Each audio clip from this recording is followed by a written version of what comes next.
On March 12th, Mayor Wheeler formed the COVID-19 Economic Relief and Stabilization Framework, and this group was identified to guide the city's response to the economic impact on the pandemic through recommendations and collaborations of the people that we see here in this room and those that we don't.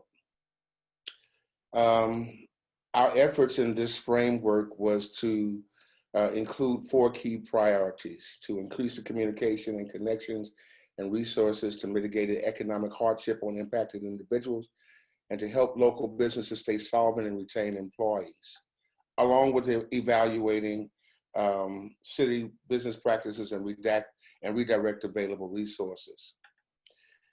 When we stir from the bottom, everybody rises. So in these efforts, we always have to look at the most marginalized. Democracy looks like our greater constituents taking care of the needs of those who not are necessarily weak, but who do not have the voice to speak for themselves, or they won't be fed. We are very fortunate in our city to have a progressive, not people who talk the good talk of progress. We're always going to have those.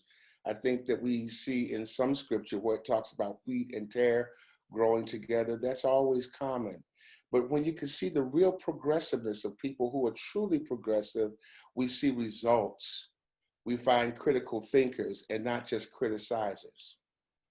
I speak through the lens of a people that are marginalized but powerful and extremely resilient because of our generations of resiliency must have. We must be resilient by the economic reprise that always seems to visit our communities.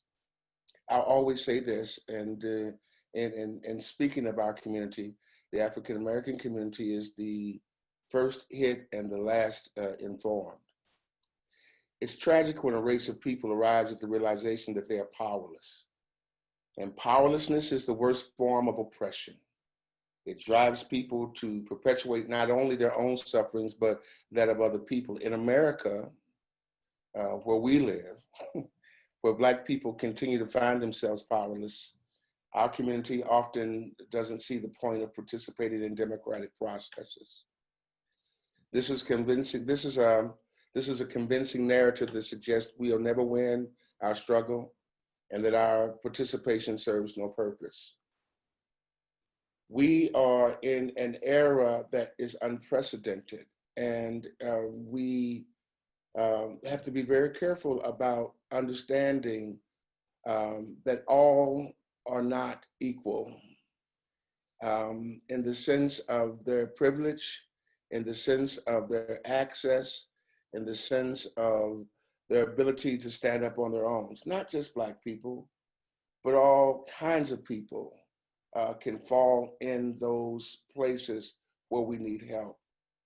I'm empowered by this group's ability to come collaboratively as a voice and stand for what we know is right. I am convinced that better days are ahead. I see without any doubt that a reset button has been pushed. And I've said this a million times, I am very, very thankful for the president of our nation, Donald Trump, that he's made us aware of the racism that exists in our country. And I'm very grateful that he's pulled the cover. He's turned on the light. And we see that in our country, we have roaches. Those roaches that carry disease and disembody and disenfranchise our societies just by sheer terror, panic, or fear. The other night, I spoke in front of about 7,000 or 10,000 young people that gave me a glimmer of hope. I know that our millennials and their children are going to lead us into a victorious battle beyond the COVID-19 and the racism 2020. I see our baby boomers and our Generation X's standing to the task of teaching and making them aware of where we go from here. Once again, I'm grateful for this group. It's collaborative thinking, it's critical thinking, and because of people like you, I know we're going to get through it. We were talking earlier before everyone got online. It's kind of like waiting for the dryer to stop. You put your wet clothes in and you got about 20 minutes to get to that next meeting, but your favorite sweater is in that dryer and you got to wait for it to dry. Guess what? It's not quite ready yet. Be patient. It's going to dry.